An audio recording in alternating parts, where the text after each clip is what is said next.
All right, welcome to my channel. Today is Friday, July the 29th, 2022. It's raining outside. It's monsoon season here in the mountains, same as in Florida. I didn't know they had a monsoon season in the mountains like they do in Florida, but it's raining, and it rains almost every day between 1:30 and almost till dark here in the mountains. In Florida, it's usually started raining a little bit later in the afternoon, maybe 2 or 3. That's not true. It rained anytime in the afternoon, rained for a couple hours usually and stopped. And then the sun would come out and just bake and be so humid that you couldn't stand it hardly. But here in the mountains, it rains at like 1:30, 2 o'clock, 3 o'clock, and it rains usually until it gets dark. You wake up in the morning and it's damp out and it's clear. It's kind of beautiful out in the morning after after the rain the previous night. So I think the drought might be over. It's been raining for a good 6 weeks, almost every day in the afternoon. And we've been getting some pretty good rains in the afternoon. Everything's muddy.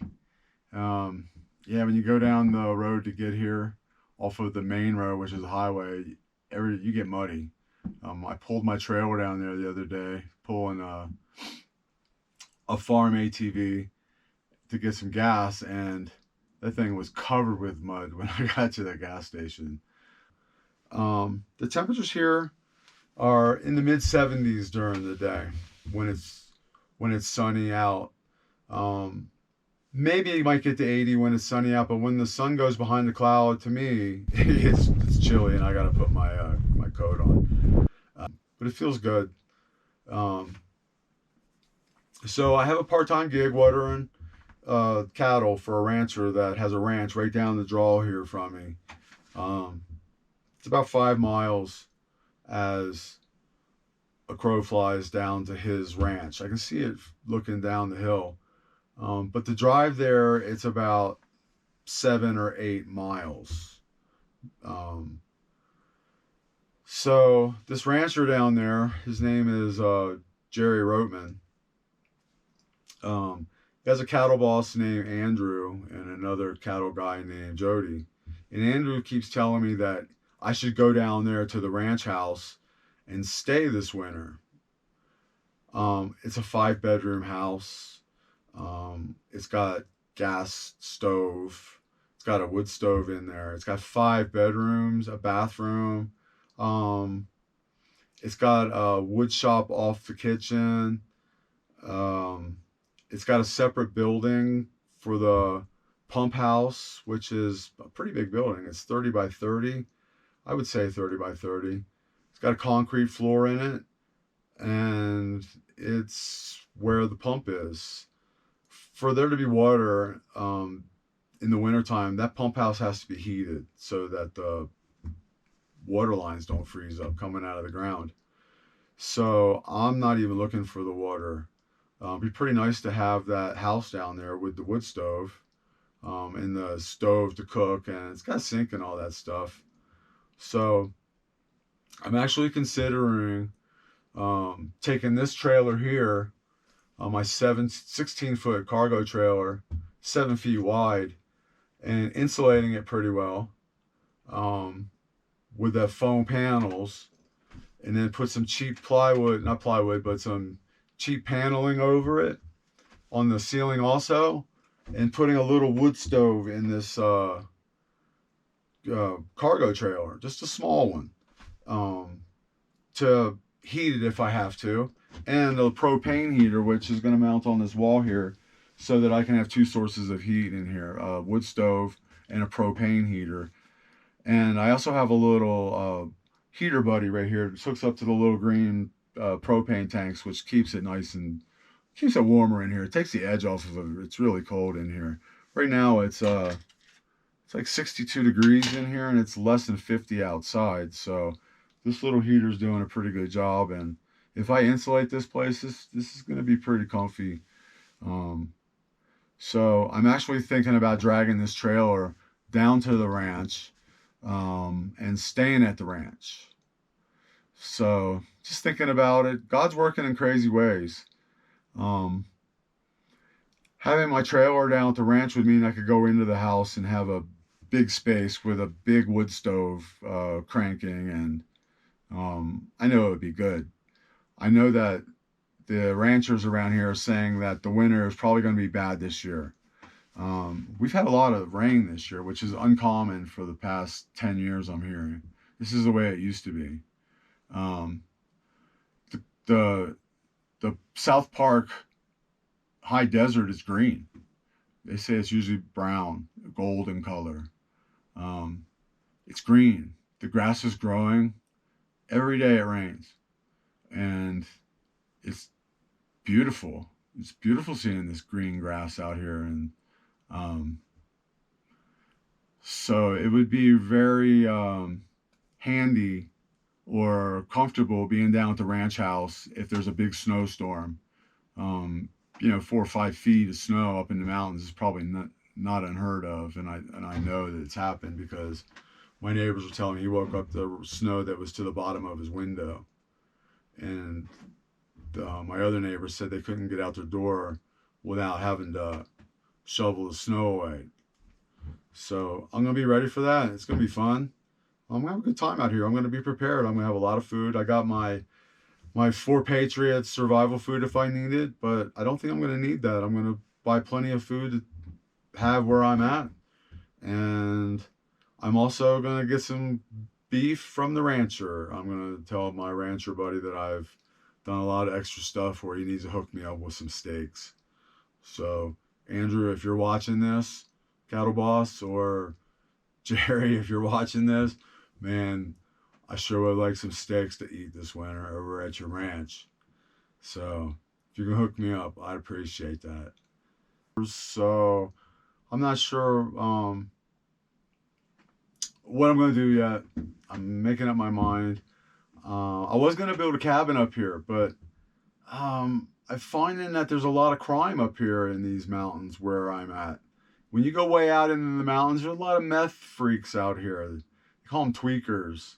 And I'm hearing when it becomes winter and people leave from here, these tweakers come up here and rob from the people because there's no one here and it's snow on the ground. And so, yeah, they're stuffed. And I'm thinking right now I'm not going to build anything. I've got my shed outside where I can store some of my stuff.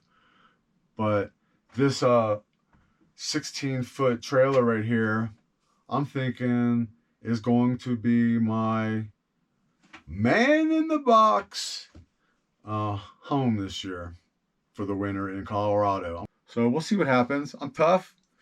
This is what I came here for. I came here to be adventurous, and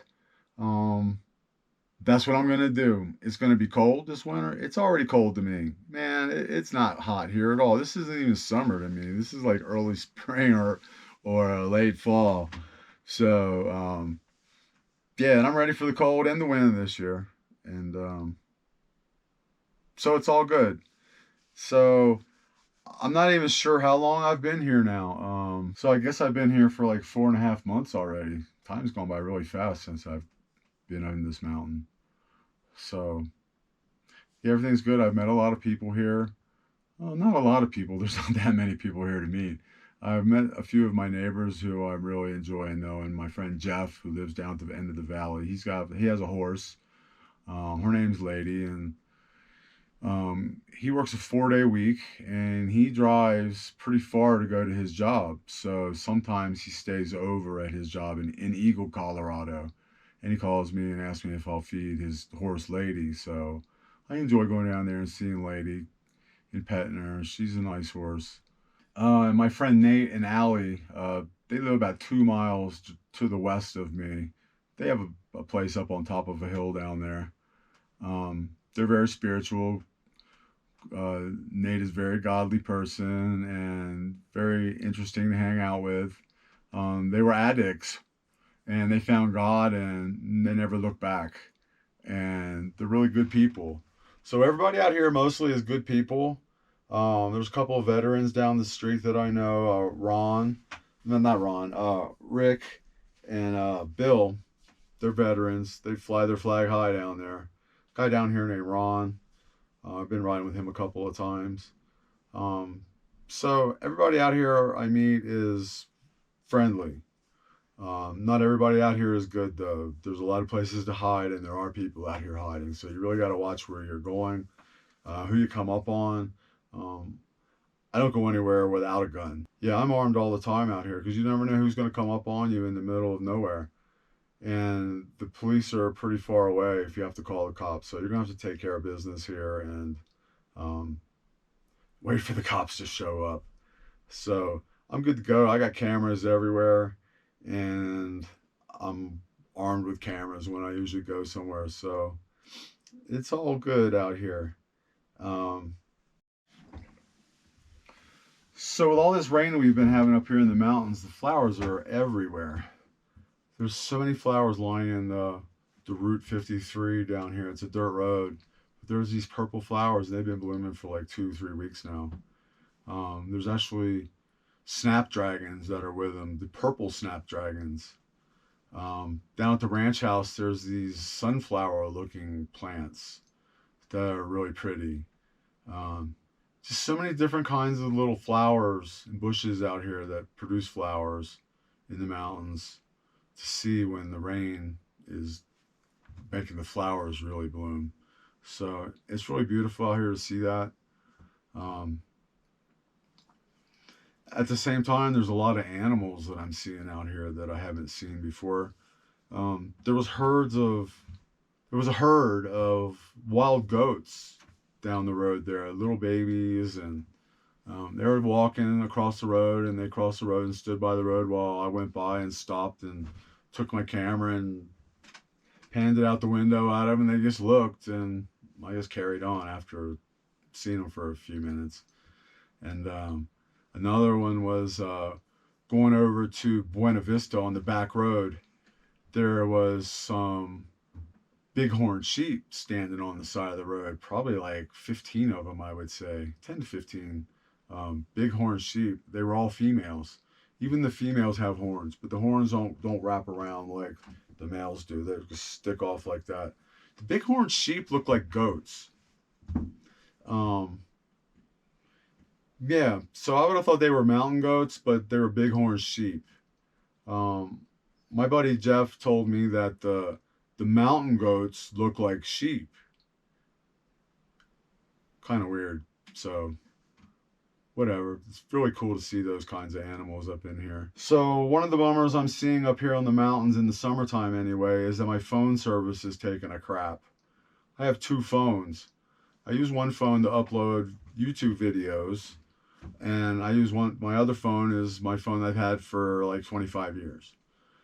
So my phone service is really going bad, and I have T-Mobile. T-Mobile's store is about an hour and a half away in Canyon City, and I've been calling them, telling them that my service is really bad. Is there something they can do? Because I had really great service here in the wintertime. I was surprised I had such great service. I bragged at the T-Mobile store that, hey man, I got great service up there, thanks. But now I can't even text hardly or send a picture. I haven't been able to send a picture for a couple, three months, I don't think. It's been tough. My phone calls drop. I had like 550 minutes of phone calls last month, and I think I had like 400 calls. So my phone calls are really short and dropped if I'm not right in the right spot. And this month, so I complained to them, and they dropped my bill down, and I was still getting no service with the internet. So I was like, I can't pay you people for a service that you're not providing me. So I dropped it down to just text and phone. And even now it's still terrible with texting and phone calling. And so I'm down to $20 plan, which I have two phones, is just $40. So I'm hoping that when wintertime comes back around and these, maybe the tourists out here, I'm a tourist. So maybe when the people leave here for the winter and the fall, maybe the service will pick back up. So I'm not going to change my service. I'm just going to keep my phone and use the text and talk plan right now, and wait until I go to the towns to upload my videos, hopefully a couple times a month. So I apologize for not doing one every week or more than that, but my internet is tough up here at 9,720 feet. I've been really looking at I haven't been really looking at it, but I've been thinking about looking at the Tesla guy's Starlink system. Elon Musk. Elon Musk has Starlink, which is supposed to be pretty good. The guy over here that I go to church with has it, and he loves it. So I'm thinking about that, but I don't know how connected I need to be, or do I want to be. So I just actually started listening to my radio. I haven't listened to the radio without being in my truck up here or watched television since I got here March 29th, 24th. And I didn't listen to my radio much or watch television before I came here when I was in Florida. So I'm immune to watching television and listening to the radio, but I did listen to the radio this week, and it was kind of neat. I listen to the Christian station. There's a lot of those around here, which is good. Makes me feel good to listen to Christian music. And there is a radio station in Salida called the River Rat. They play some really good old rock and roll songs that I haven't heard for a long time. They play a good variety of songs. So yeah, things are good up here in the mountains. And hey, thanks for watching my channel. I hope you like, share, and subscribe. We'll see you next time.